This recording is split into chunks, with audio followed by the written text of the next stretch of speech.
Salom do'stlar. Bugungi kunda ko'chada, maktablarda yoki bo'lmasa oliygohlarda, hattoki sport zallarida ham ko'rishimiz mumkin. Ikkita yoshdan bittasini qo'lida har xil turdagi energetiklar. Bu energetiklarning aksariyati insonlarga chiroyli va'dalar berilgan, ya'ni energiyangizni oshiring, kuch-quvvatga ega bo'ling yoki bo'lmasa ayrimlarida kechqurun uxlamasdan turib ishlaringizni bajarishingiz mumkin, ayrimlarida miyangizni ishlashini yana ham rivojlantirib beramiz. Shunaqangi qo'sh tirnoq ichidagi va'dalar bilan ko'payib bormoqda. Afsuski, bugungi kunda yoshlar energetiklarga ruju qo'ymoqda. Bu energetiklarning organizmimizga ta'sirini biz qanchalik bilamiz? Aslida bu energetiklar bizga foyda beradimi, zarar beradimi? Bu juda qiziq savol. Keling, bugun vrach sifatida, mutaxassis sifatida bu energetiklarni organizmimizga qanchalik darajada foydali yoki zararli ta'sir qilishi haqida gaplashamiz. Bu energetiklarning birinchi bo'lib yurak va asab tizimiga ta'sirini ko'rib chiqamiz. Keling, undan oldin bu aslida nimadan tarkib topgan, tarkibda nimalar borligiga qiziqamiz. Eng asosan buni tarkibida taurin, kofein va juda ko'p miqdorda shakar. Ya'ni normada biz ertalab 1 yoki 2 qoshiq shakar ichadigan bo'lsak, bunda 8-10 qoshiq shakar kamida, balki undan ham ko'pdir. Kofega yoki kofeinga keladigan bo'lsak, biz bir chashka kofe bilan normal yuramiz. Yoki ayrimlar juda uzoq bilan bir kun davomida 2 chashka kofe ichadi.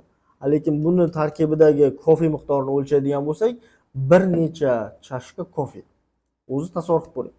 Bu bizga qanaqa ta'sir qiladi? Birinchi o'rinda yurak ritmimizni, ya'ni yurak urishini tezlashtirib beradi. Keyin oladigan bo'lsak, bu asablarimizni taranglashtiradi.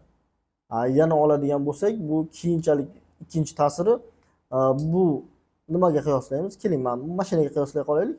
Mashina zavodiy bo'lib tinch holatda turibdi, ya'ni tormozda tinch holatda turibdi. Hech qanaqangi skoroskga urilmagan. Skoroskga urilmagan holatda bor gazini beradigan bo'lsangiz nima bo'ladi mashinadan? Mashina kuchanib ishlaydi. Xuddi bizning yuragimiz, asab tizimimiz ham buni ichganimizdan keyin xuddi shunaqangi juda yuqori energiya bilan, juda yuqori bosim bilan ishlaydi. Bu bosim bizga nima olib keladi? O'z-o'zidan qanaqadir kuch olib keladi, o'z-o'zidan qanaqadir g'ayrat olib keladi. Buni aslida hammasini sababi bizning organizmimiz zo'riqayotganligining belgisi.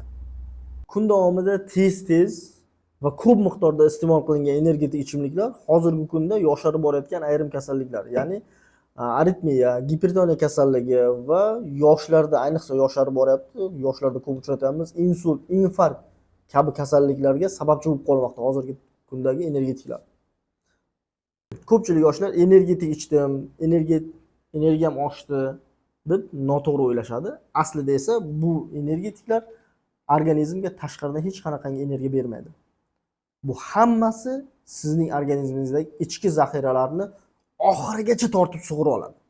Natijada buni effekti tugagandan so'ng organizm yana qaytadan charchoq, tushkunlik, depressiya, yana bu o'ziga chorlaydi. Ya'ni qaramlik chaqiradi. Bu qaramlikka tushib qolish inson o'zi xohlamagan holda, o'zi bilmagan holatda bitta energetik bir stakan shakar tasavvur qiling. Yoki bu energetikka qaramlik qayta chorlanadi. Natijada nima bo'ladi? Natijada organizmga ko'p miqdorda shakar tushgandan keyin oshqozon osti bezi ishlash faoliyati buziladi. Bundan tashqari, buning ichida organizmga juda ko'p miqdorda shakar tushishi natijasida me'da osti bezimiz o'z faoliyatini ishdan chiqaradi. Ya'ni me'da osti bezimiz ishlamay qoladi. Oqibatda nimaga yuzaga keladi? Oqibatda hozirgi kunda yoshlarda ko'p uchrayotgan semizlik, moddalar almashinuvi buzilishi, ayniqsa eng yomoni yoshlarda ko'p uchrayotgan ikkinchi tip diabet, ya'ni qandli diabet yuzaga keladi. Kelajakka va reproduktiv tizimga ta'siri. Eng achinarlisi, yoshlarimiz kelajakda befarzand bo'lib qolishi mumkin yoki bo'lmasa farzandli bo'ladigan bo'lsa ham har xil nuqsonli farzandlar yuzaga kelishi mumkin. Sababi bu moddalar, bu ichimliklar tarkibida har xil kimyoviy moddalar, har xil bo'yoqlar, har xil, misol uchun juda ko'p miqdorda oladigan bo'lsak, o'sha yana kofein yoki bo'lmasa nimaga shakarga borib taqaladi, ko'p miqdorda tauringa borib taqaladi. Bular hammasi kelajakda yoshlarda, yigitlar va qizlarda jinsiy zaiflik yoki bo'lmasa o'sha jinsiy xohishning yo'qolishi, yoki o'sha bolalarda nuqsonli bo'lib tug'ilishi shu kabi yomon oqibatlarga olib keladi. Siz hozirgi o'sha 1 soatlik energiyangiz uchun yoki bo'lmasa 1 soatlik qo'pol oladigan bo'lsa kayfingiz uchun kelajagingizni, oilangizni, bolalaringizni xavfga solishingiz to'g'rimi? Nima deb o'ylaysiz? Xo'p, hurmatli kuzatuvchilarim, do'stlar, kelinglar. Shu narsalar hammasini chetga surib qo'yaylik.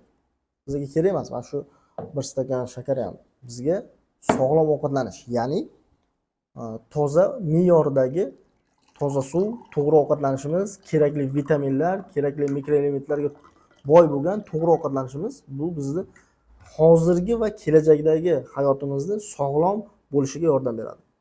Agar videomiz foydali bo'lgan bo'lsa, buni energetika o'rganib qolgan do'stlaringizga jo'nating. Tanlov sizning qo'lingizda.